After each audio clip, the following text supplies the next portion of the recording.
നിയമസഭാ തെരഞ്ഞെടുപ്പിൽ LDF സ്ഥാനാർത്ഥി ആലങ്കോട് ലീലാകൃഷ്ണന് സാംസ്കാരിക ലോകത്തിന്റെ പിന്തുണ അറിയിച്ച് സാഹിത്യ അക്കാദമി പ്രസിഡന്റ് സച്ചിദാനന്ദനെ വീട്ടിൽ സന്ദർശിച്ച ആലങ്കോടിന് തന്റെ സമഗ്ര കൃതികളുടെ ആദ്യ കോപ്പിയും അദ്ദേഹം സമ്മാനിച്ചു. തൃശൂർ വടൂക്കരയിലെ വീട്ടിലെത്തിയ ആലങ്കോടിനോട് കുശലം പറഞ്ഞും ആശംസ നേർന്നും സച്ചിദാനന്ദൻ. മുൻ മന്ത്രി VS Sunilkumar, MLA P Balachandran തുടങ്ങി പാർട്ടി പ്രവർത്തകർക്കൊപ്പമാണ് ആലങ്കോട് എത്തിയത്. ജനങ്ങളുടെ ആവശ്യങ്ങൾ അറിഞ്ഞു പ്രവർത്തിക്കാനുള്ള മാനസിക വളർച്ചയുള്ളയാളാണ് ആലങ്കോടെന്ന് സച്ചിദാനന്ദൻ പറഞ്ഞു. പ്രിയപ്പെട്ട കവിയും ഏറെക്കാലത്തെ സുഹൃത്തുമായ ആലങ്കോട് ലീലാകൃഷ്ണനാണ് തൃശ്ശൂരെ സ്ഥാനാർത്ഥി എന്നതിൽ വളരെയധികം ആഹ്ലാദിക്കുന്ന അനേകം ആളുകളിൽ ഒരാളാണ് ഞാൻ. അദ്ദേഹത്തിൻ്റെ പ്രഭാഷണം കേൾക്കാത്തവരുണ്ടാവില്ല, അദ്ദേഹത്തിൻ്റെ കവിതകൾ വായിക്കാത്തവരുണ്ടാവില്ല.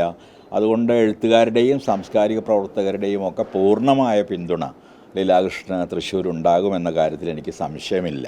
ഒരു നല്ല പൊതുപ്രവർത്തകനാകാനുള്ള മാനസികാവസ്ഥയും തയ്യാറെടുപ്പും എല്ലാം തന്നെ ലീലാകൃഷ്ണൻ ഉണ്ട് എന്ന് വളരെ കാലത്തെ പരിചയത്തിൽ നിന്ന് എനിക്ക് നിശ്ചയമായിട്ടും അറിയാം.